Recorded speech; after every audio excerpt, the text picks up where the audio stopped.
Any last words? I'm hungry, and subscribe. Hi guys. Okay, what's up? So it is February the 20th.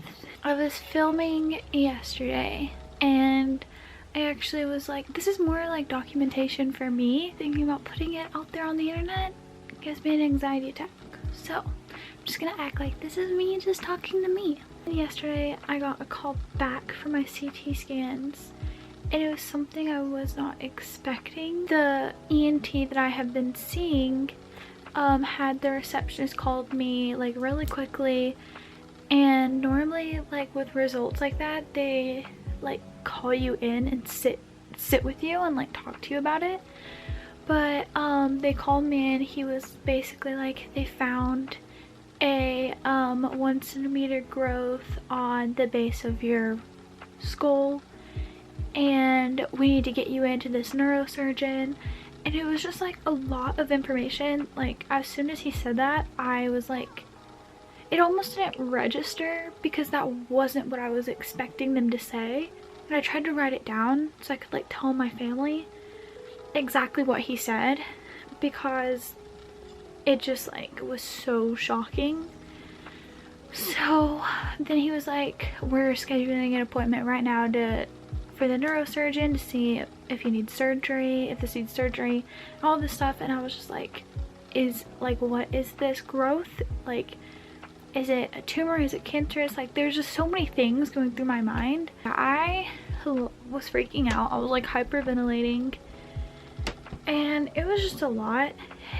And I think it just freaked me out so much because, like, first of all, there's a growth on my skull. Like, that is of course a little bit scary. My family is not out here, and when I was really sick before, they were with me every step of the way, like going through really scary things. Like, they were there with me.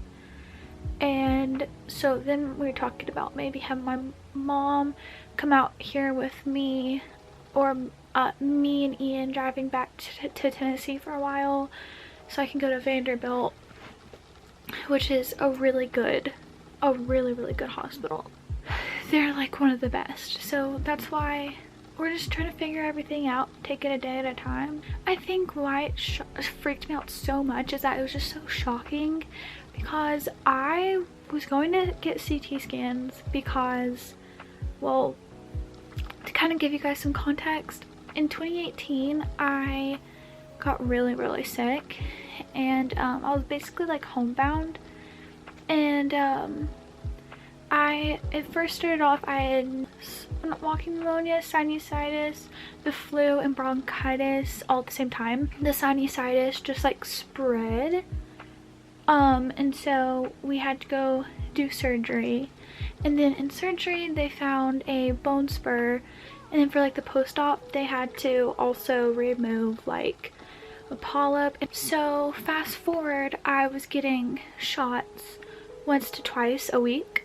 And then when I moved out here, my allergy nurses were like, you're probably gonna feel great for the first year, and then you have to be careful because it could all hit you all again.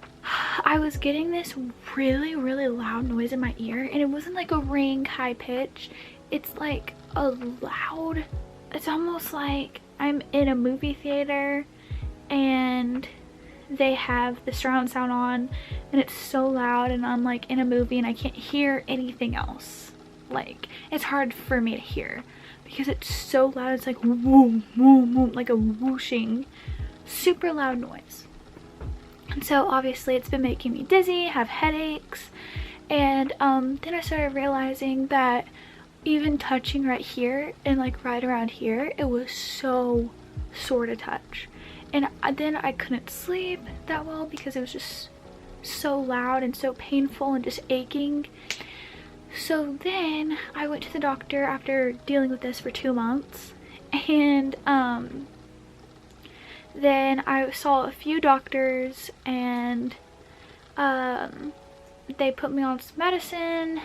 Didn't work because it wasn't what they you know, thought it was, and then they're like, we need to send you to an ENT like ASAP because this is kind of getting out of hand. So went to the ENT, and I have like my ENT was also my surgeon in Tennessee, and so I was a little bit sad because I had to go to someone else out here in Utah who so once he figured out everything, he was like, we need to get your records like right now of everything that happened there. Like, I want to get the surgery notes, everything. So, and then he was like, I want to get an updated CT scan on your sinuses, which I was like, oh shoot, they're probably going to be terrible. I was kind of just like, I just kept thinking about my sinuses the whole time. I was like, I feel like everything's going to be good. Like, I feel like it's going to be fine. I just hope they figure out my ear situation. But, you know, I just felt really at peace afterwards. Hello everyone. Okay, so I have a little bit of an update. It is March 2nd, and last night I got a call from Vanderbilt, and they're actually they want to see me today. So we are about to drive to Nashville for my consultation with this doctor. We really still don't know that much, but today we should know a lot more.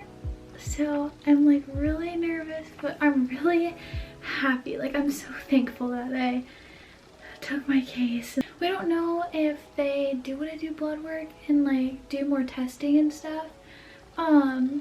If they will want us to stay the night. We're not sure. So just in case, we packed an overnight bag. We are getting ready to leave. I just wanted to update you guys along this journey. Still don't even know if I'm gonna put this on the internet, but I don't even like thinking about that. But okay, so we're here now. Let's get this bag out. Okay guys, so one crying moment later.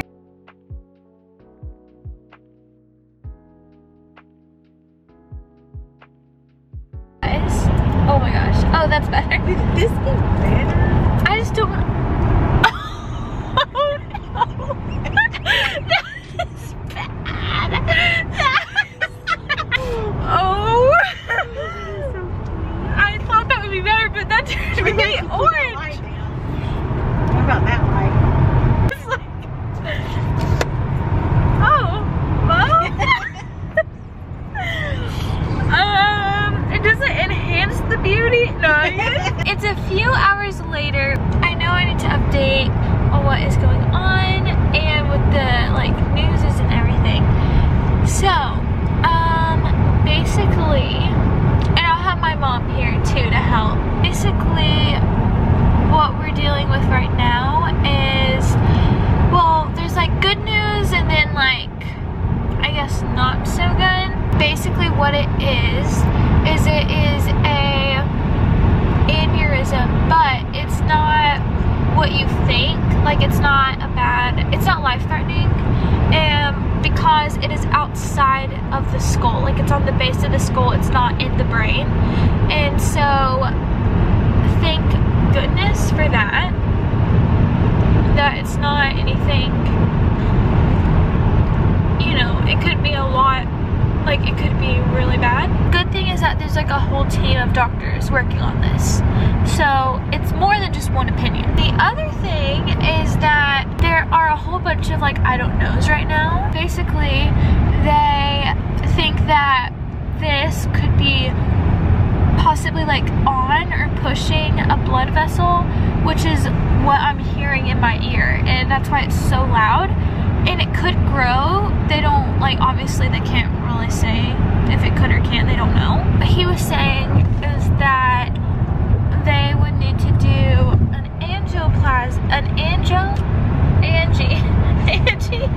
is it angioplasty? I think it's angioplasty.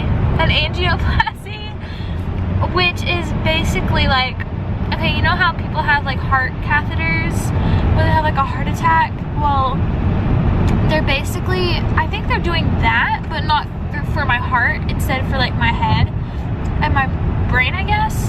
So, and they'd like have a mic, camera so they can see what's actually going on. Because right now, he was saying they just have the scans, like that's all, and you can only do so much with those. And so basically we have this one thing and then we have the problem, and it's on two different sides of my head. So there's a whole bunch of I don't knows, and they're trying to connect the dots. So because of that, they need to figure out exactly what's going on to be able to make the next steps and to figure out where to go from there.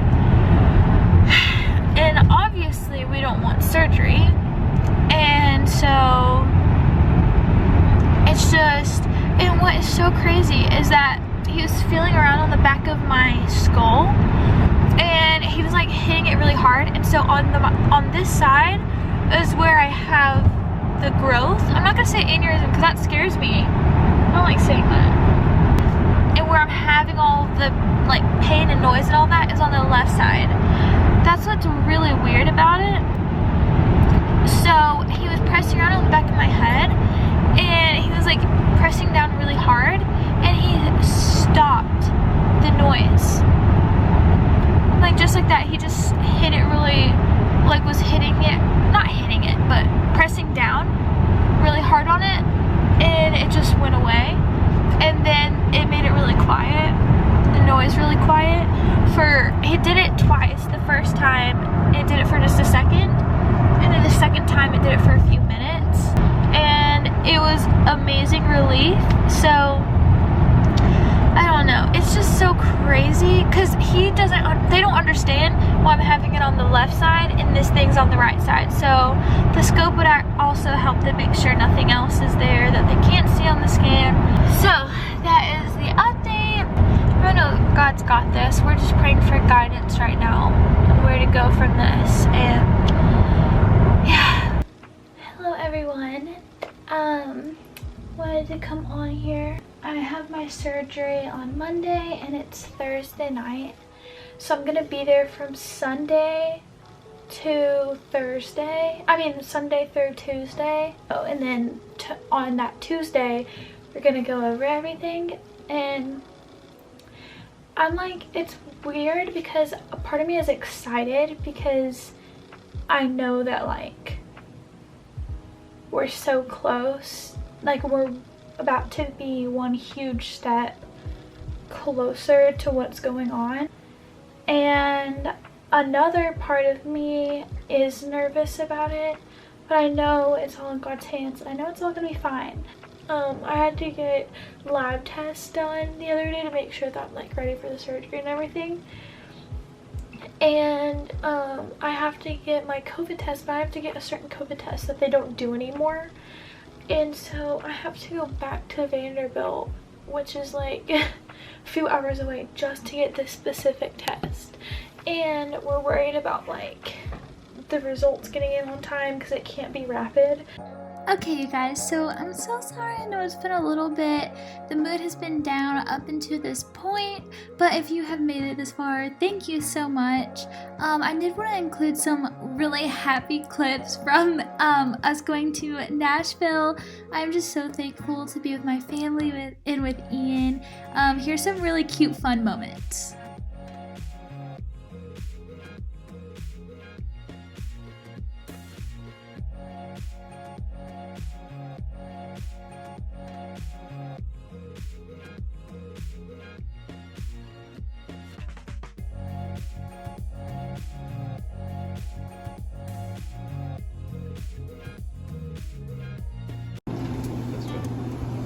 Welcome to Ashton's vlog. I can tell that you can't focus. Gosh. Oh gosh. It's Look at me. 6:30. Gorgeous. No, I don't. Are you kidding? It's 6:30 a.m. and my stomach hurts so bad. I'm so nervous. We're here. We just did our paperwork and now we're waiting for the nurse to call me back.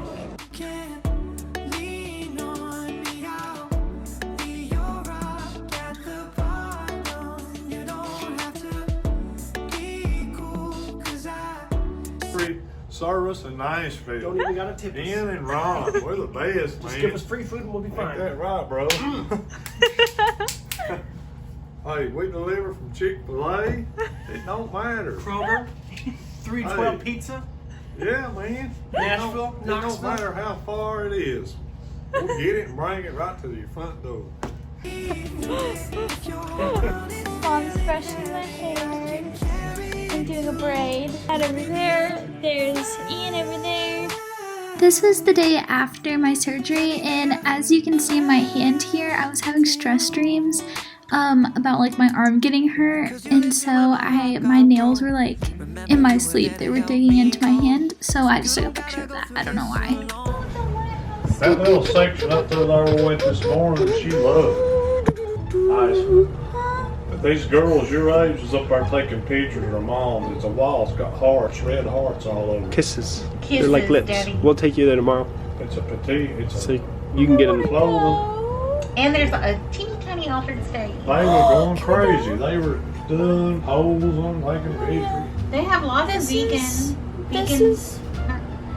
is where they went in with the angiogram. This is actually the blood, because they pump the IV through this, my left arm. So I don't know, can I see all of the blood? Yeah. Oh yeah, that's pretty clear. And then this is where I had this big IV, and normally it doesn't bother me, but do I look really bad? You're cute. But normally, but it bothered me. It hurt so bad. Mm. But right now I'm not volume. I was in recovery for a few hours, but got there at 7, got discharged at 12:30, Don't touch your face. and now we're here. And I just with like the medicine stuff, I'm just dizzy, and I see like patterns and stuff in the sky on the wall. I see patterns in the sky. So yeah, and I've been having a headache, but they said it will more than likely turn into a migraine. So they're all so sweet, and so yeah, I just took medicine that is helping, but it's not taking it away quite yet. But at least I can like look and move my head and still talk and stuff. So I don't know why I said that. Any last words? I'm hungry, and subscribe. This is the day after surgery, and then we're getting ready because today we're leaving to go back home, but also here this morning we have an appointment with the neurosurgeon. So that's what's going on. Oh wow, that actually hurts. Like, it didn't hurt, but it was just like a bruise, like pulling up my sleeve. So that's what it looks like. It's bruised.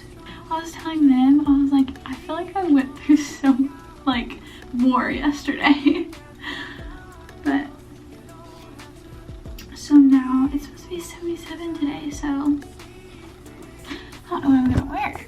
I get these bags under my eyes.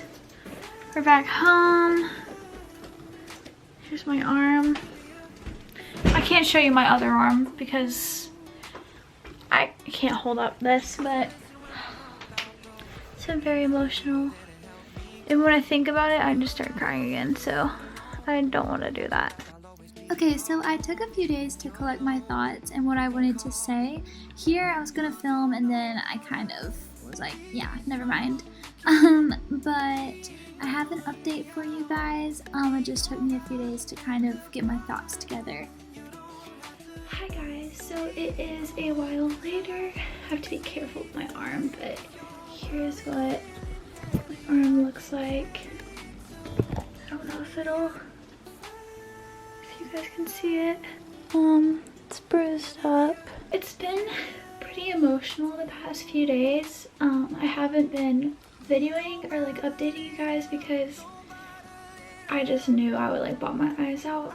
Basically, I had an angiogram on Sunday, which is this surgery where they go up through your main artery and they go up through your head. And there's a whole team of doctors basically throughout the surgery. I wasn't worried about the surgery as much, I was worried about the after, but as they were telling me the risks and stuff. Okay, my camera just died, so I'm just gonna use my phone. But as they were telling me like the risks and stuff, that's when I was getting scared and like the prep. And during the surgery, I don't really know what it was, but I felt like everything. I felt the pain and I wasn't expecting that, but I was in so much pain, and there was a team of anesthesiologists, so it wasn't just one, but I was just in so much pain. And I think because a part of me like feels like I was halfway there, but like I felt all of the pain and I was just in so much pain that I couldn't like tell anyone. I was just crying, and so I was just laying there crying and like closing my eyes, just trying to get through the pain, but like I couldn't tell anyone. Like I don't know what it, like I just felt like I couldn't speak. And so as soon as it ended, I just started like, because I couldn't move my head or anything, my hand was like strapped down, and it felt like my arm was literally just like bleeding out, like someone had just like cut me all the way up, and then I could feel them going to my head, and it felt like someone was just like trying to crack my skull open. Like it was just so painful. The medicine they give you, you're supposed to be really like happy and bubbly, and so with mine I just started having like an anxiety attack. They took me into recovery for a few hours, and I got like really nauseous and dizzy, and my vision was distorted. Like I couldn't look at my phone, or I couldn't really look or read anything because all the numbers were just like, I was trying to read a clock and I couldn't see it because all the numbers were crazy. It felt like my vision was just distorted. I'll try to put a visual here if I can find one. But the nurses that took care of me during recovery were just amazing. Then I got a headache, but they said a migraine and stuff, like all that's normal for after. They couldn't find, like they couldn't get a wrist thing that was like small enough for my wrist, and they were like, your wrist is so tiny. Like that's good, but not in this case. After all of that, we went back to the hotel room, and I was like obviously very emotional, and it was hard for me to walk, but that's normal. And so then the next day was my follow-up appointment on the results, and my doctor and like the team of doctors he was working with, the only thing they found was I have an extra vein. Like I have an extra vein in my head, and to them it doesn't look like it's doing any harm, and so they don't want to mess with something that they don't know is like causing any harm. So, like they said, all my arteries, everything looks so good and healthy. So the next day, and I had been so excited about this because I knew it was that last, like not necessarily the last piece, but that huge piece that we needed tell a lot for us as to what to do next. And even like the doctors, they were all confident that this is what the source of the problem was this aneurysm. And the aneurysm I have is non-life threatening. It's outside of the skull, so even if it does burst, like it won't do anything serious at all. But we were thinking the aneurysm was causing everything that's going on in my head. Then we went in for the results, and my doctor was just like, there is nothing that leads us to this. Like we don't see the connection between the aneurysm and what's going on in my ear. And it was just so like disappointing. There's no surgery they can do to fix this because they've never had a case like this before. Like there's nothing in a textbook, there's nothing that would even guide them through that kind of surgery. Like they don't know, which was like the worst thing for me because that was like my biggest nightmare. Like that was the one thing I didn't want to hear, because we had just spent so much time and we all had invested so much. Just so excited to get some answers, and I could just tell that they were all so like disappointed as well. And so they're sending me to one of the best ENTs in the world. I just like so heartbroken. Like I didn't even know how to feel, because I mean, my God is so good and so great and so powerful, and he is the ultimate physician. And while I was saying those things and saying that I knew that God was the ultimate physician and that I don't put my trust into man, at the same time, I was so disappointed and so heartbroken, because ultimately I still was putting my trust into all those doctors. I've been reading Job, and if you're not familiar with the story of Job, God used him in so many ways. Job never cursed God, and he lost his workers, servants, kids all in the same day, back to back to back, and his crops, and he never cursed God. Even his own wife was saying, "Why don't you curse God already?" And he never did. But he did mourn, and I feel like I almost have felt prepared for this in a way, because my studies have been in Job unintentionally. I've been studying the Bible in chronological order of events, and I just so happen to be in Job right now. So yeah, that's what's going on now. Now we're waiting on my referral to the ENT. So It's been a while since we talked about it. I don't know how to ask if you're okay.